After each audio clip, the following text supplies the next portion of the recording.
തിരുവനന്തപുരത്ത് വ്യാജമദ്യ നിർമ്മാണ കേന്ദ്രം പിടികൂടി. ബിവറേജസിൽ നിന്ന് ജവാൻ മദ്യം വാങ്ങി എസൻസ് ചേർത്ത വില കൂട്ടിയ മദ്യമെന്ന പേരിലായിരുന്നു വിൽപ്പന. ഇഞ്ചക്കൽ സ്വദേശി ഹാഷിം സുൽഫിക്കറിനെ പോലീസ് അറസ്റ്റ് ചെയ്തു.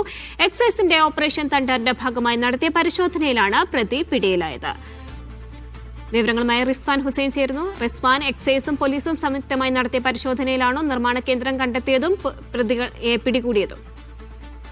അതുല്യ, ഈ എക്സൈസിന്റെ ഓപ്പറേഷൻ തണ്ടറിന്റെ ഭാഗമായി നടത്തിയ പരിശോധനയിലാണ് തിരുവനന്തപുരം ഈഞ്ചക്കലിൽ ഈ ജവാൻ അടക്കമുള്ള വില കുറഞ്ഞ മദ്യം വാങ്ങി വിലയേറിയ സ്കോച്ചിനത്തിൽപ്പെട്ട മദ്യം എന്ന പേരിൽ വിൽക്കുന്ന ഒരു വ്യാജ മദ്യ നിർമ്മാണ കേന്ദ്രം കണ്ടെത്തിയത്.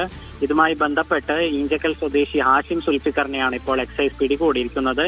ഇയാൾ വില കുറഞ്ഞ മദ്യം ഉപയോഗിച്ച് ഈ ബ്ലാക്ക് ലേബൽ, ശിവാസ് റീഗൽ തുടങ്ങിയ മുന്തിയ ബ്രാൻഡുകളുടെ വ്യാജനാണ് ഈ സുൽഫിക്കർ നിർമ്മിച്ചിരുന്നത്. ഇയാളുടെ കിടപ്പുമുറിയിൽ നിന്ന് 14 ലിറ്റർ വ്യാജമദ്യവും അതുപോലെ തന്നെ ബെവ്കോയിൽ നിന്ന് വാങ്ങിയ 6.5 ലിറ്റർ മദ്യവും കണ്ടെടുത്തിട്ടുണ്ട്.